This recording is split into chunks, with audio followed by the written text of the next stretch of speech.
Donc 8h08 bienvenue sur Evenprod Média mbokk yi ñu ngi leen di nuyu te di leen dalal ci seen matinal ma ci ànd ak soxna Adja Astou.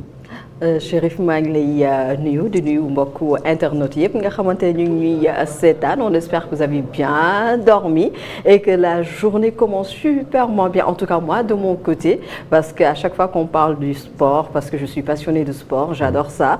Et aujourd'hui soo leen gisee suñu plateau bi nu mu mel ak ni ma solo sax ngeen xam ni qu'on va parler de sport. Voilà. Dina sol sama boss léegi ci kanam. Mi ngi noonu, on a le maillot de Evenprod boo xamante ne avec le numéro 00 qui est déjà floqué. Donc voilà, comme Chérif sànq ni mu ko waxee, aujourd'hui dans la matinale on va parler de flocage, on va parler de maillot parce que xam ngeen ni que dañuy dem ci li nga xamante ne moom mooy coupe du monde bi pour bientôt. Donc voilà, à part ça aussi di ngeen am li nga xamante ne moom mooy la revue des titres en wolof su kaname avec le reste de l'équipe. Mais en attendant dañuy bàyyi Chérif rek ak ganam pour parler d'économie. Man moom damay toog ne rek bàyyi la ak sagan ma topp live bi. Donc voilà. Merci beaucoup. Aussi. Le gan gi docteur Souleymane Keita. Oui.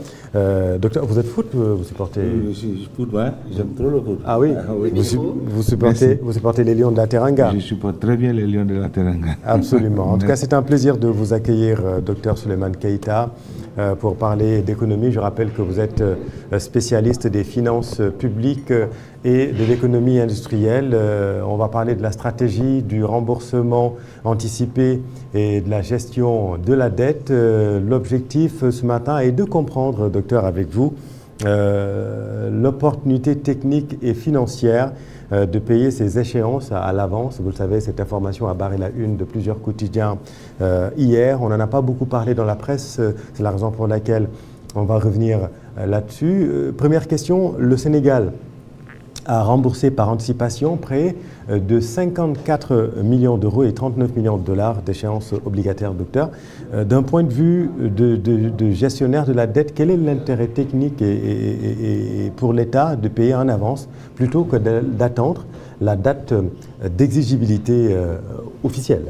Donc, d'abord, merci Chérif, en tout cas pour l'opportunité que vous me faites aujourd'hui d'éclairer effectivement la lanterne effectivement des Sénégalais sur cette question-là. D'abord, pour anticiper la dette, il y a, comme vous l'avez dit, il y a les aspects techniques, il y a aussi les aspects financiers. D'abord, pour les aspects techniques, lorsque un débiteur essaie d'anticiper effectivement le paiement de la dette. Un débiteur, justement. Donc en l'occurrence, c'est un État, Sénégal. Justement, et il y a ce qu'on appelle, il anticipe sur deux choses. C'est-à-dire aujourd'hui, le taux d'intérêt qu'il doit payer sur la dette, est-ce que c'est inférieur par rapport au taux de remboursement? Si tel est le cas, donc il peut anticiper sur la dette pour dire, bon voilà, parce que quand vous avez une dette, vous avez ce qu'on appelle le principal de la dette que vous devez payer et le coupon, ce qu'on appelle les intérêts. Maintenant, donc si vous l'anticipez, donc vous n'allez plus payer les coupons ni les intérêts. Maintenant, si vous pensez que maintenant en anticipant, n'est-ce pas, et que parce que aussi, il ne faut pas oublier, lorsque vous anticipez, vous payez également ce qu'on appelle les pénalités. Oui. Donc maintenant, il faudrait que maintenant qu'on calcule les pénalités par rapport au remboursement anticipé, parce qu'il y a des échéanciers que le créancier a déjà calculé. Donc si vous anticipez aussi, il faut que vous payez aussi les pénalités. Ce n'est pas parce que vous avez anticipé que vous n'allez pas payer les pénalités. Oui. Maintenant, donc si les pénalités par rapport à l'anticipation est de loin inférieur par rapport effectivement à ce que vous allez avoir, donc ça c'est les aspects techniques. Mais aussi, vous l'avez dit tout à l'heure que la dette est libérée en euros et en dollars. Absolument. Donc l'État est en train certainement d'anticiper effectivement sur une variable augmentation, n'est-ce pas, du taux de dollar. Parce qu'aujourd'hui, quand le dollar, c'est une monnaie qui fluctue sur le marché international, absolument. Donc maintenant, il se pourrait que dans 2 ou 3 mois, avant l'échéance, par exemple, que le taux de dollar s'apprécie par rapport à l'euro. Tenant compte de l'instabilité. De l'instabilité, sur justement. La donc, par conséquent, c'est ce qu'on appelle en économie la gestion active de la dette. Donc, si vous anticipez sur une éventuelle hausse, n'est-ce pas, du prix du dollar, donc vous pouvez maintenant, à partir de si vous avez de la liquidité sur vous, vous pouvez payer pour éviter maintenant qu'à l'échéance que vous pouvez payer plus. Parce que si le dollar aujourd'hui s'apprécie dans 2 mois ou 3 mois par rapport effectivement au taux d'aujourd'hui, vous allez devoir payer plus que vous avez anticipé, que vous avez peut-être prévu de payer. Donc du coup, par rapport à ça, ce qu'on appelle la gestion proactive de la dette, ça c'est un aspect. Troisième élément aussi, ça peut être un signal. Le signal c'est quoi? C'est que si vous anticipez, vous avez vu les bailleurs, principalement le FMI et qu'on appelle les institutions internationales, regarde principalement deux ratios, ce qu'on appelle le ratio de la dette sur le PIB, et ce aussi le ratio, n'est-ce pas, de l'intérêt, ce qu'on appelle le service de la dette sur le PIB. Mais aujourd'hui, si vous anticipez, donc ce qui va se passer, c'est que votre ratio dette sur le PIB va baisser. En ce moment aussi, le service de la dette sur le PIB aussi va également baisser. Ce qui vous donne une marge de manœuvre pour faire face à vos éventuels investissements. Et ce qui donne aussi un signal pour l'économie que vous êtes en fait, parce que vous êtes en train de respecter les critères de convergence justement par rapport à 70% pour ce qui concerne l'UEMOA et puis aussi par rapport à la visibilité, n'est-ce pas, de votre économie. Donc il y a un avantage réel. Oui, un avantage réel justement par rapport aux gains que vous allez avoir vis-à-vis, n'est-ce pas, par rapport à l'anticipation. Deuxièmement, il y a un effet de visibilité que vous êtes en train de voir. Parce que l'effet stratégique, c'est quoi? C'est que les agences de notation, plus les organismes internationaux, les FMI et ainsi de suite, essaient de regarder effectivement la solvabilité de la dette du pays. Et ils regardent ce qu'on appelle principalement deux ratios. Le ratio de la dette par rapport au PIB. Aujourd'hui, on est à 132%. Absolument. Et le ratio, effectivement, du service de la dette par rapport au PIB.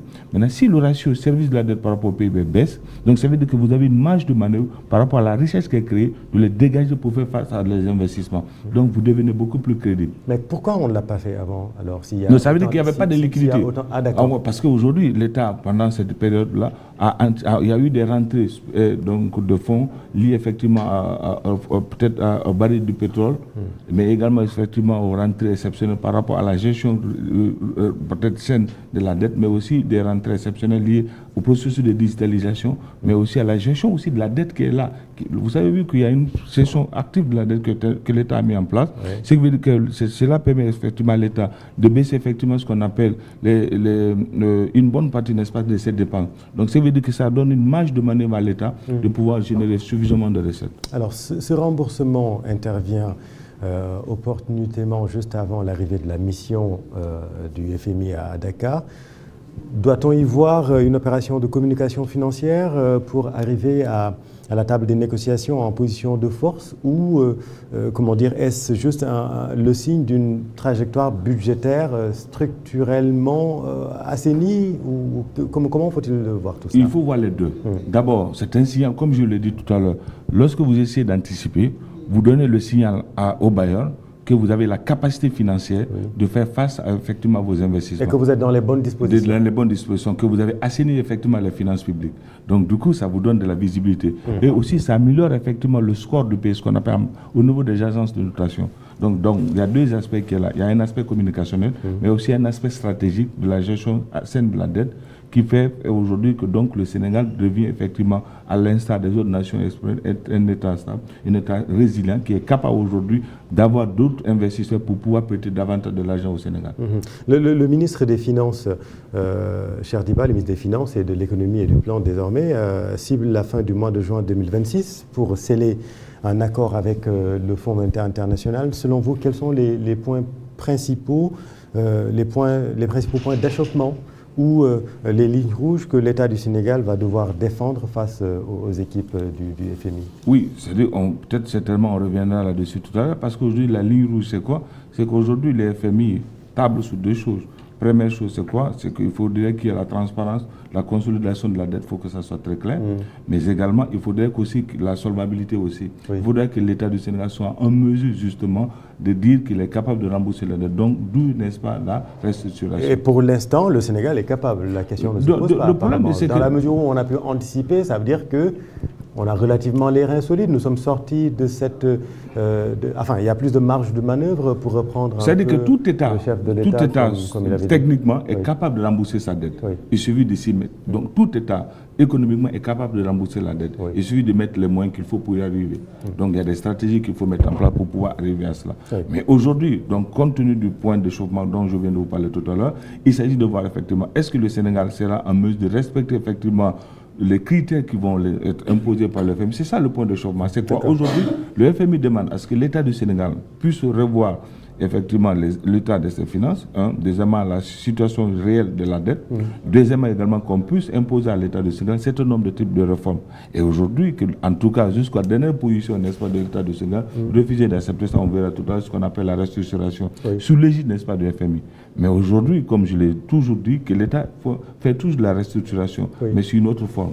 Mais justement, c'est quoi une restructuration? La restructuration. Qu'est-ce que ça implique et quelles sont les conséquences politiques? Puisque c'est de ça qu'il s'agit. Aujourd'hui, ça vous fait sourire parce que c'est le point, en tout cas, dont tout le monde parle au Sénégal.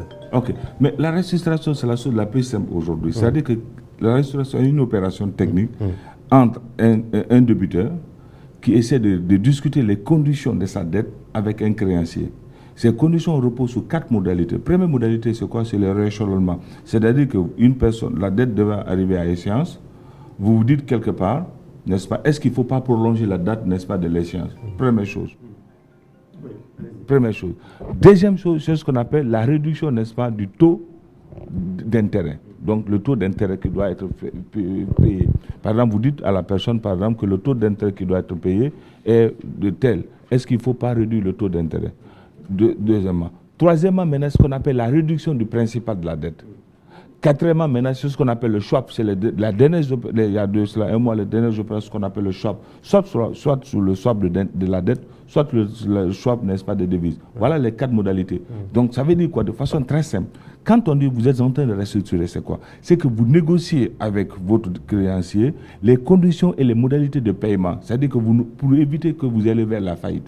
Donc maintenant, ces conditions-là se posent sur 4 points, comme je viens de vous dire. Le rééchelonnement, c'est-à-dire que vous discutez avec les différents... Parce qu'aujourd'hui, il faut d'abord comprendre qu'on a fait ce qu'on appelle la cartographie des risques de la dette.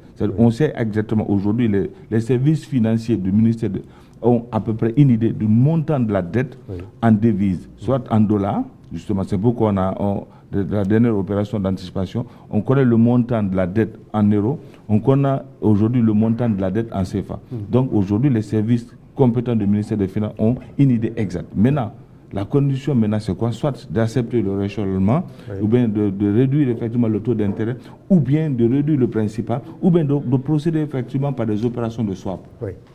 Pour le dire en langage béotien, en langage simple, la restructuration, c'est bien ou c'est pas bien? Bon, en langage simple, ça dépend. C'est-à-dire qu'aujourd'hui, c'est qu'il faut éviter, parce qu'il faudrait que je vous précise... Mais en fait, vous les économistes, vous compliquez un peu les choses aussi. Non, on ne complique pas. Non, ma question est très simple pour le grand public, parce que j'ai fait exprès de la poser comme ça. Voilà, exactement. Peut-être pour vous expliquer mieux, c'est-à-dire que si on restructure sur la base, sur l'égide de l'État du Sénégal, ça ne pose pas de problème. Donc ça veut dire que c'est bien?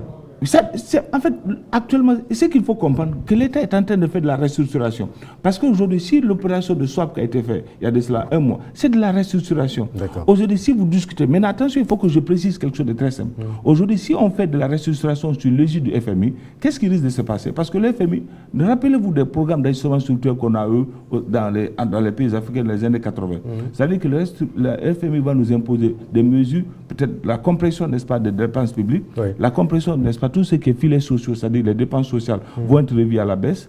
Maintenant, tout ce qui est investissement va être revu à la baisse. Mais tout ce qui est subvention aussi lié au gaz, à l'électricité, tout ça va être revu à la baisse. Donc, ça veut dire que ce qu'il faut faire ici, si on veut faire de la restructuration, c'est l'usine de l'État du Sénégal qui décide des modalités pratiques pour éviter ce qu'on appelle, qu'on retourne effectivement ce qu'on appelle, généralement, ce que nous appelons en économie, le cycle classique effectivement du FMI. C'est quoi le cycle classique? C'est-à-dire qu'aujourd'hui, vous avez des problèmes financiers, vous faites appel au FMI, il fait des réformes. Et la première réforme, c'est quoi? C'est l'austérité. Quand il fait l'austérité, c'est quoi? Ils font baisser effectivement ce qu'on appelle l'investissement. Ensuite, vous revenez effectivement la baisse de l'investissement, entre effectivement la baisse effectivement ce qu'on appelle des dépenses sociales. Et puis maintenant, après, hop, on retourne effectivement, parce que l'État ne pourra pas suivre, c'est les tensions sociales. Absolument. Avec les tensions sociales, la baisse de la réforme. On revient aussi... très rapidement pour terminer, comment l'État justement peut-il concilier l'orthodoxie budgétaire exigée par le Fonds monétaire international, vous venez de le dire, et la nécessité de financer l'industrialisation, et je mets un guillemet à ce mot parce qu'on a tendance un peu à parler d'industrialisation alors qu'il y a pas mal d'étapes à franchir, l'industrialisation locale grâce aux revenus extractifs. Comment concilier ces deux aspects? Justement, voilà une occasion. Peut-être si le programme du FMI parvient, parce que le ministre dit fin du mois de juin, si on parvient effectivement... On espère un accord avec le FMI, il faudrait justement, ce que je propose, que les programmes, les réformes justement qui seront imposées par l'État du Sénégal, qu'on ne se sert pas justement du FMI comme étant un tremplin pour asseoir effectivement, pour équilibrer nos budgets, oui. Mais que ce soit un élément, n'est-ce pas, qui nous permet, n'est-ce pas, d'aller vers la restructuration de nos finances publiques, mais également vers des programmes structurants qui nous permettraient maintenant de sortir, n'est-ce pas, de ce cycle infernal, n'est-ce pas, du FMI, qui est là toujours comme la prêté de derniers ressources, pour nous permettre, n'est-ce pas, d'aller vers le bouclage, n'est-ce pas, de nos finances publiques. Maintenant, que ce soit des réformes rigoureuses qui sont en train de que l'on continue sur ces réformes-là, pour que les recherches générées, n'est-ce pas, que nous aurons, pourquoi pas faire des fonds de péréquation. Moi, je l'ai proposé dans des articles, par exemple, comme prendre des fonds de péréquation liés effectivement au gaz, effectivement, n'est-ce pas, au phosphore, les indexer effectivement peut-être un pourcentage, n'est-ce pas, vers ce qu'on appelle la recherche et le développement, effectivement, ou bien vers le processus d'industrialisation. Maintenant, qu'on ne dessert pas les réformes qui sont là. Lorsque les fonds seront là, qu'on ne rentre pas effectivement dans ce qu'on appelle cette spirale de dépenses non contrôlée, cette spirale des investissements non contrôlés. Sinon, on va encore revenir effectivement à l'étape initiale dans laquelle, n'est-ce pas, on est en train de s'en sortir comme ça. On va encore, peut-être le cycle de la dette va revenir encore. Merci beaucoup, Dr Souleymane Keita. C'était important de faire le point sur la restructuration ou pas restructuration concernant donc l'économie et la dette du Sénégal. Merci beaucoup. On vous laisse filer en cours. Voilà, merci beaucoup. Vous allez directement en cours. Merci beaucoup, Adja. 8h24, la suite du programme. Merci. Effectivement, merci beaucoup à M. Keita qui était là avec nous pour nous parler d'économie, pour mieux comprendre actuellement ce qui se passe avec FMI. Donc, amis internautes, toujours dans la matinale de Even Prod Media que vous suivez en direct. Donc voilà, dañuy daal di wëyal rek xam naa léegi-léegi nii